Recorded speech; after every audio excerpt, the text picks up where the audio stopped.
Hi everyone, it's Alicia and we are here to give you your coronavirus update for today, April 3rd. First thing I want to mention is look out in your email because we are getting a lot of churches, restaurants, people in the community who are donating food. And so I'm going to forward those emails that say on this date to be looking out for food so that you can check and just make sure that if you're going to be working that shift and you don't want to bring a lunch because you're going to be served dinner, then you can kind of prepare for that. So just keep an eye out for those emails.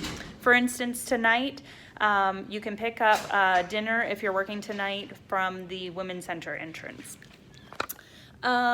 Just another reminder, we talked about this before, but when we're sending patients down to the morgue, we want to make sure that they have an armband on. We kind of forgot to do that again with another patient recently, and it's just as much on me.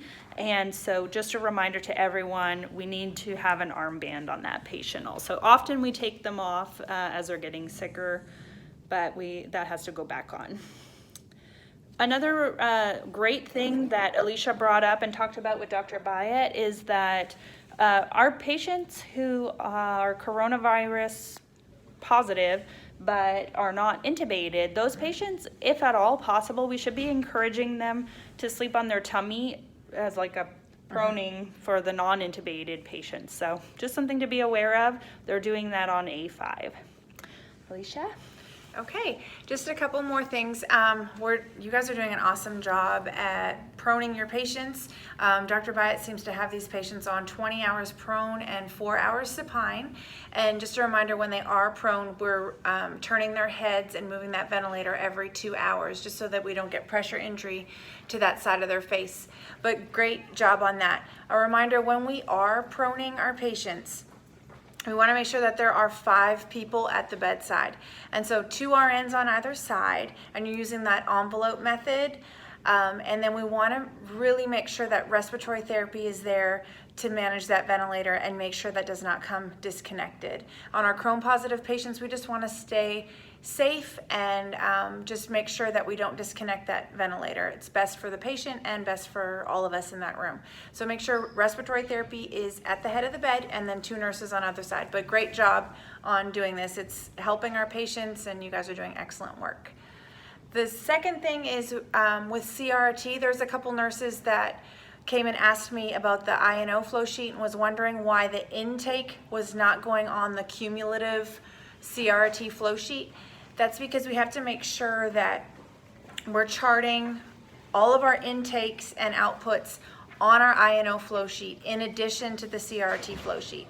So the top of every hour, 0700, you're going in there, you're clearing all your pumps, and you're putting your IV, your total IV intake under 0700, and your urine output or whatever drain output or tube feed amounts, and then you're clearing your pumps every hour. That way you'll have an accurate INO for your 24 hours.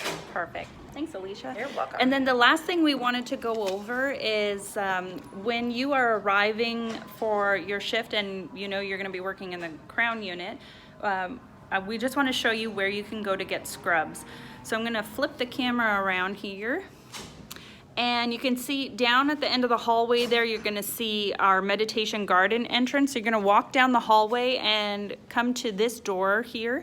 You're going to see a little Crown sign here. Just go ahead and touch your badge to that one. And then you're going to come in this door. There's a little Crown sign on the wall over there too. And then you're going to come around the corner here and you'll see scrubs are over here. And there's a change room over here. And this is where you can change. And then there's a place to leave your dirty scrubs right in there. So that is where you're going to change. Please don't take these scrubs home. The whole intention is that you're not tracking anything back home that you may have picked up. And I think that's it. No, and I think they just want us to clock in the Crown unit versus finding a phone around here. Yeah. Thanks, guys. Thank you. Bye-bye.